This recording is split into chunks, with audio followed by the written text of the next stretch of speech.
पृथ्वी का सबसे बड़ा धार्मिक आयोजन महाकुंभ 2025 प्रयागराज में चल रहा है। अब तक करोड़ों लोग महाकुंभ में जा चुके हैं, संगम में स्नान कर चुके हैं।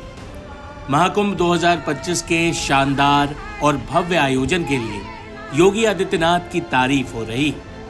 वही कुंभ में कौन पहुंचा कौन नहीं, इसको लेकर भी राजनीति गर्म है।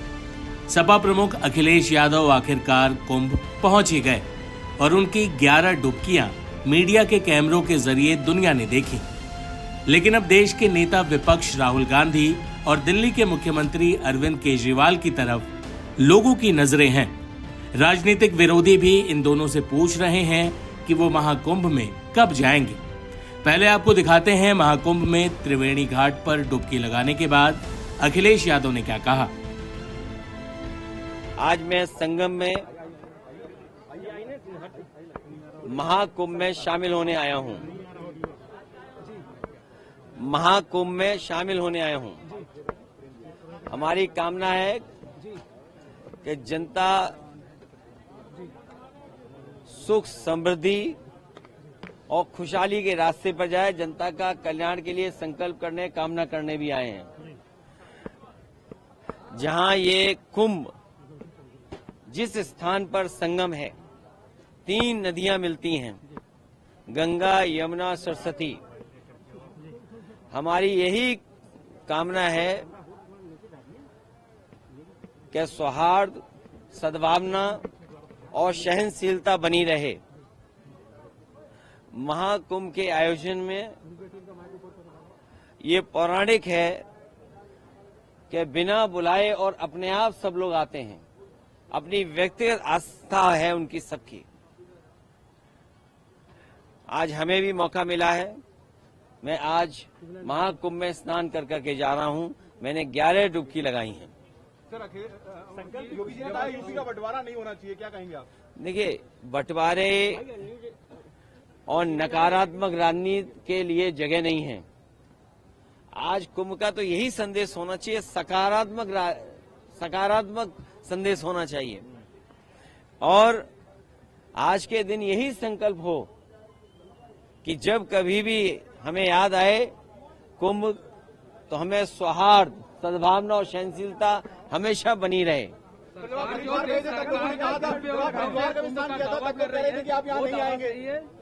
देखिए, गंगा में स्नान और त्योहारों के दिन स्नान, जिस दिन मैंने वहां पर हरिद्वार में स्नान किया था, उस दिन भी एक त्योहार था। बहुत बड़ा त्योहार है। भारत देश के लोग कोने कोने में अलग अलग नाम से इस त्योहार में शामिल होते हैं। उस दिन हरिद्वार में स्नान किया था और आज संगम में स्नान करने का मुझे मौका मिला है। बता दें कि दिल्ली में 5 फरवरी को चुनावों की वोटिंग होनी है। दिल्ली में एक जनसभा में उत्तर प्रदेश के मुख्यमंत्री योगी आदित्यनाथ ने दिल्ली के पूर्व सीएम अरविंद केजरीवाल को चुनौती दी थी कि वो दिल्ली की यमुना नदी में डुबकी लगाकर दिखाएं। आप प्रयागराज में जाएंगे तो अच्छी शानदार सड़कें मिलेंगी, कहीं गंदगी नजर नहीं आएगा, बिजली पूरी मिलेगी, कनेक्टिविटी चाहे वह सड़क की हो, रेल की हो या फिर हवाई जहाज की, तीनों की बेहतरीन कनेक्टिविटी प्रयागराज के लिए उपलब्ध रहेगी। बहनों और भाइयों, एक और प्रयागराज मां गंगा के तट पर लगने वाला इस सदी का सबसे बड़ा महाकुंभ, प्रधानमंत्री मोदी जी के विजन के अनुरूप देश और दुनिया से आने वाले श्रद्धालुओं को न केवल आकर्षित कर रहा है बल्कि पुण्य का भागीदार भी बना रहा है। नमामि गंगे परियोजना के बाद मां गंगा की अविरल और निर्मल धारा का दर्शन देश और दुनिया कर रहा है, संगम में स्नान कर रहा है। कल आपने देखा होगा उत्तर प्रदेश सरकार के मेरे सभी मंत्रीगण 54 मंत्री मेरे साथ प्रयागराज के संगम में एक साथ डुबकी लगाए हैं, एक साथ डुबकी लगाए हैं, पुण्य के भागीदार बने हैं। हम सब सौभाग्यशाली हैं कि देश और दुनिया से आने वाले श्रद्धालुओं की सेवा करने का इस महाकुंभ के बहाने हमें अवसर मिला और उत्तर प्रदेश को नजदीक से देखने का अवसर इन सभी पूज्य संतों को, श्रद्धालुओं को प्राप्त हो रहा है। बहनों और भाइयों, अगर एक मुख्यमंत्री के रूप में मैं और मेरे मंत्रीगण प्रयागराज के संगम में स्नान कर सकते हैं, तो मैं पूछना चाहता हूं, दिल्ली में आम आदमी पार्टी के अध्यक्ष से अरविंद केजरीवाल जी से मैं पूछना चाहता हूं, क्या यमुना जी में वह भी अपने मंत्रियों के साथ जाकर के स्नान कर सकते हैं क्या?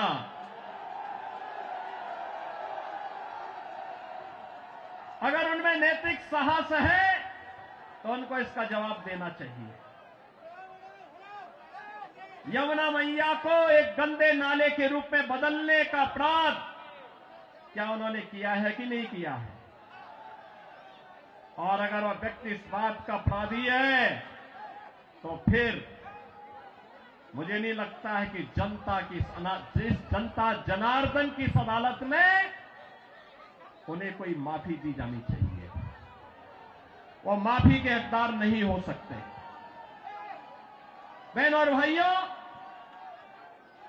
आज जब हम लोग दिल्ली की स्थिति को देख रहे हैं, ये राष्ट्रीय राजधानी है और राष्ट्रीय राजधानी में एनडीएमसी के क्षेत्र को छोड़ दें, शेष दिल्ली में क्या स्थिति है सड़कों की, शेष दिल्ली में क्या स्थिति है सीवर की, शेष दिल्ली में क्या स्थिति है स्वच्छता की और क्या स्थिति है पेयजल की। ये बुनियादी सुविधाएं होती हैं, ये बुनियादी सुविधाएं होती हैं, हर नागरिक का अधिकार होता है इन सभी सुविधाओं पर। हालांकि यमुना की गंदगी पर बीजेपी नेता प्रवेश वर्मा ने तो अरविंद केजरीवाल के एक कटआउट को बकायदा यमुना में जल समाधि दिला दी। वहीं अरविंद केजरीवाल ने भी योगी के बयान पर पलटवार किया, लेकिन किसी और मुद्दे पर। एक बहुत अच्छी बात कही जिसका पूरे दिल्ली के लोग समर्थन करते हैं। उन्होंने मुद्दा उठाया कि दिल्ली में कानून व्यवस्था बिल्कुल चरमरा गई है। मैं उनकी बात से 100% सहमत हूँ। दिल्ली के लोग उससे 100% सहमत हैं। दिल्ली के अंदर खुलेआम गैंगस्टर घूम रहे हैं। 11 गैंगस्टर्स, बड़े बड़े गैंगस्टर्स के ग्रुप हैं जिन्होंने पूरी दिल्ली को बांट लिया है 11 हिस्सों में, और खुलेआम फिरौती मांगी जा रही है व्यापारियों से। व्यापारियों के फ़ोन आ रहे हैं 3 करोड़ दे दो, 4 करोड़ दे दो, नहीं तो पूरे परिवार को ख़त्म कर देंगे। दिल्ली की सड़कों पे गैंग वॉर हो रहे हैं। महिलाओं का घर से निकलना मुश्किल हो गया है। डेली दिल्ली में 17 बच्चों का अपहरण होता है। डेली दिल्ली में 10 महिलाओं का अपहरण हो रहा है। दिल्ली के अंदर ओपनली चाकूबाजी हो रही है, लोगों की हत्याएं हो रही हैं, चेन स्नैचिंग हो रही है, चोरियां हो रही हैं, डकैतियां हो रही हैं। पूरी दिल्ली दहशत में है और पूरी दिल्ली लोग बहुत ज़्यादा डरे हुए हैं। कल योगी जी ने बिल्कुल सही मुद्दा उठाया है। योगी जी ने कहा कि उत्तर प्रदेश में योगी जी ने कानून व्यवस्था ठीक कर दी है।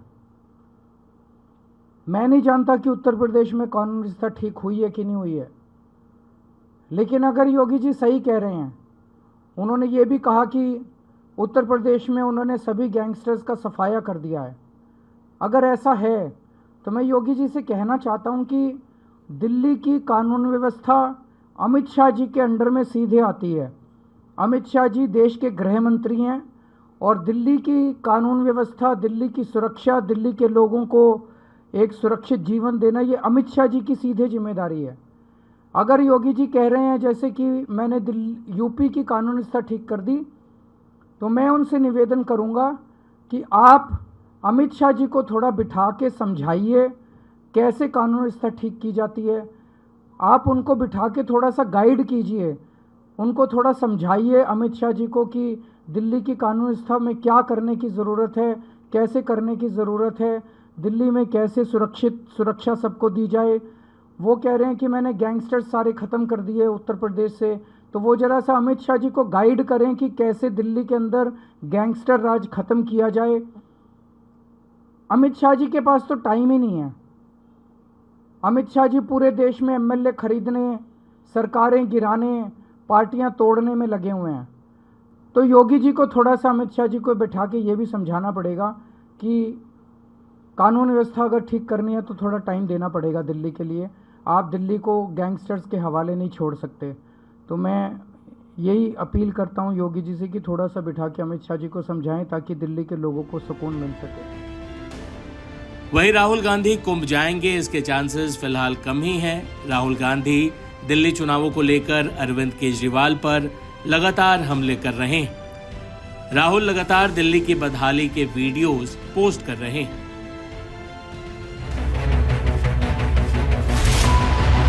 ये एक्चुअली नाला बह गया, तो इसमें इन्होंने बल्ली लगा के टेम्परेरी इसको रोकने के लिए था। ये बिल्डिंग भी नीचे से ढह रही थी और ये इसके साइड में वो घर ढह गया। अब ये पूरी दरार पड़ गई इस मकान के ऊपर। देखो दिल्ली, देखो चमकती हुई दिल्ली है। राहुल जी क्या पेरिस जैसी दिल्ली है, सब जगह यही हाल है। सरकार फ्लड डिपार्टमेंट बाढ़ एवं सिंचाई विभाग की है सर, और इसमें ये 2 बार ढह चुका है। ये नाला ये 2 बार ढह चुका है। ये यहाँ के विधायक ने 2 बार रोड बनवाया, दोनों बार ढह गया। पानी की लाइन ढह गई यहाँ पर। ये जो फ्लड डिपार्टमेंट पार्ट पे, सुशांत भाई के पार्ट पे हमने भूख हड़ताल भी की थी 8 दिन की। उसके बावजूद भी यहाँ पे करप्शन दुनिया भर का है। ये कब से ऐसा है? ये अभी ये तो 15 दिन पहले गिरा है, उससे पहले 6 महीने पहले गिरा था दोबारा। अच्छा, फिर से गिरा? नया बनाया है ये। अच्छा,